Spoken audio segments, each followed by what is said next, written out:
Assalamualaikum warahmatullahi wabarakatuh. Perkenalkan, kami dari kelompok 2 kelas PTIK akan dengan anggota Alisa Sa'adia Sadia, Muhammad Jamilem yaitu saya sendiri, dan Aulianisa dan Haryansa. Kami akan mempresentasikan tentang perbedaan pendidikan karakter yang diterapkan pada generasi X, Y, dan Z. Baik, untuk lebih mengefisienkan waktu, langsung saja saya silakan kepada pemateri pertama, yaitu Alisa Zahra Sa'adia. Menurut Borba, kecerdasan moral adalah kemampuan seseorang untuk memahami hal yang benar dan yang salah, yakni memiliki keyakinan etika yang kuat dan bertindak berdasarkan keyakinan tersebut, sehingga ia bersikap benar dan terhormat. Borba menawarkan cara untuk menumbuhkan karakter yang baik dalam diri anak, yakni dengan menanamkan 7 kebajikan utama: karakter mulia, yaitu empati, hati nurani, kontrol diri, rasa hormat, kebaikan hati, toleransi, dan keadilan. Lancaster dan Stillman Pirelli pada tahun 2013 telah membagi kelompok manusia menjadi 4 generasi, yaitu berdasarkan usia kelahirannya, yaitu the baby boomer generation, yaitu generasi yang lahir antara tahun 1946 sampai 1964. Generasi X, yaitu generasi yang lahir antara tahun 1965 sampai 1980. Lalu generasi Y, yaitu generasi yang lahir antara 1981 sampai 1999.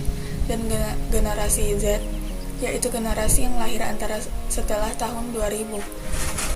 Menurut Barcelona pada tahun 2010, baik generasi Y maupun Z sedang berkembang matang dalam era komputerisasi 2 jaringan internet. Apabila digeneralisasikan, kedua generasi Y dan Z sangat terperinci memiliki sifat, yaitu pertama, yaitu tech savvy. Generasi Y dan Z dalam hidupnya tidak pernah lepas dari komputer, handphone, gaming system, dan MP3 player, serta internet. Kedua, yaitu sosial. Situs jaringan sosial dan pesan singkat sudah berkembang biasa bagi generasi Y dan Z, sehingga mereka terkadang kurang perhatian dengan masalah pribadi dan menyebarkannya kepada orang asing sekalipun. Ketiga, yaitu multitasking. Karena generasi Y dan Z sudah sangat nyaman dengan teknologi, mereka akhirnya terlahir dengan memiliki banyak bakat. Keempat, yaitu speedy. Dengan bakatnya yang banyak, informasi kepada mereka harus dilakukan dengan cepat dan ringkas supaya cepat dipahami. Generasi Y dan Z biasanya tumbuh cepat kegembiraannya. Dengan karakteristik yang seperti itu, membuat pendidik lebih sulit untuk mengajar apabila mereka tidak beralih dengan bentuk pengajaran yang menggunakan teknologi yang sudah lebih canggih. Kelima, yaitu prefer visual learning. Karena terbiasanya dengan teknologi dalam kehidupan mereka, generasi ini merasa nyaman dalam lingkungan yang penuh dengan media, dikelilingi oleh berbagai jenis alat-alat digital. Saya akan melanjutkan materi dari Alicia. Yang kelima itu prefer visual learning. Karena terbiasanya dengan teknologi dalam kehidupan mereka, generasi ini merasa nyaman dan dengan lingkungan yang penuh media, dikelilingi oleh berbagai alat-alat digital.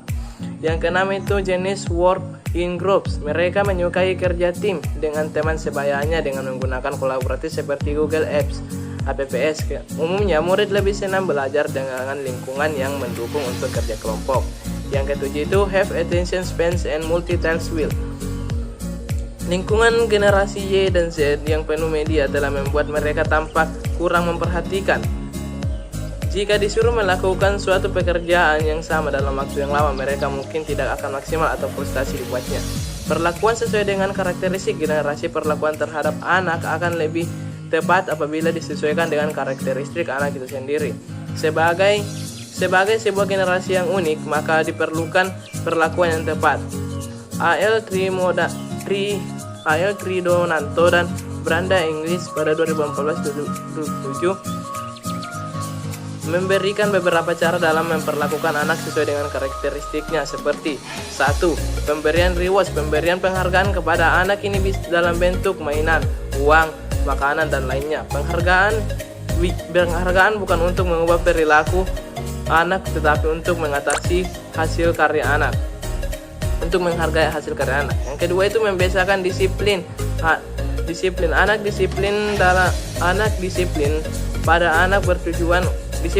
anak bertujuan agar dapat memiliki kontrol terhadap dirinya dengan menanamkan kepercayaan diri. Yang ketiga itu time out adalah proses bagi anak untuk menenangkan diri dan menyadari kesalahannya. Time out bukan hukuman, namun memberi waktu dan kesempatan untuk anak memperoleh kontrol atas perilakunya. Yang keempat itu role modeling. Anak belajar untuk mengamati tingkah laku, perbuatan, pandangan, pemikiran, dan berkomunikasi dari orang dewasa yang ada di sekitarnya, sehingga perlu memberikan contoh perilaku tindakan positif.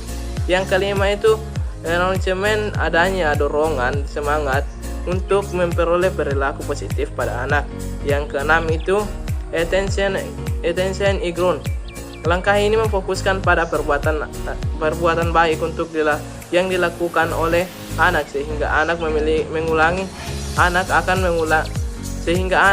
tidak akan mengulangi perbuatan tersebut, dan mengakibatkan perilaku buruk tidak akan melakukannya lagi. Oke, demikianlah materi saya. Selanjutnya saya silakan kepada pemateri berikutnya.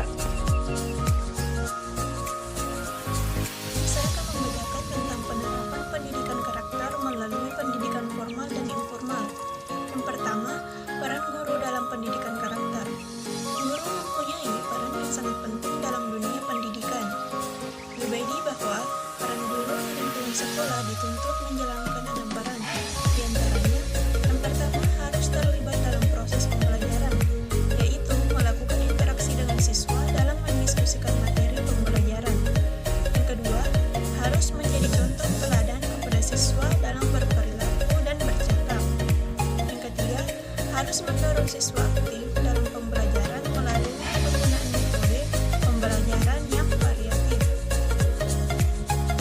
Yang keempat, harus mampu mendorong dan membuat perubahan sehingga kepribadian, kemampuan, dan keinginan guru dapat menciptakan hubungan yang saling menghormati dan bersahabat dengan siswanya.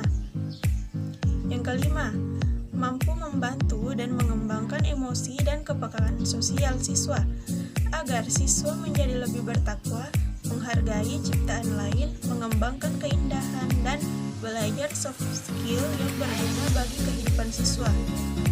Yang keenam, harus menunjukkan rasa kecintaan kepada siswa sehingga guru dalam membimbing siswa yang sulit tidak mudah putus asa. Yang kedua, peran kepala sekolah dalam pendidikan karakter. Sebagai atasan yang tertinggi di sekolah, kepala sekolah harus mampu membuat kebijakan-kebijakan, mampu program-program yang mendorong tercapainya pendidikan karakter di sekolahnya. Dengan pengaturan yang baik oleh kepala sekolah, diharapkan dapat terwujud sekolah yang menerapkan pendidikan karakter yang sesuai dengan nilai-nilai yang diharapkan, yang nantinya dapat menghasilkan generasi penerus yang unggul dan berkarakter.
Demikianlah hasil presentasi kami. Lebih dan kurangnya mohon dimaafkan. Saya kira dengan ucapan wabillahi taufiq wal hidayah. Wassalamualaikum warahmatullahi wabarakatuh.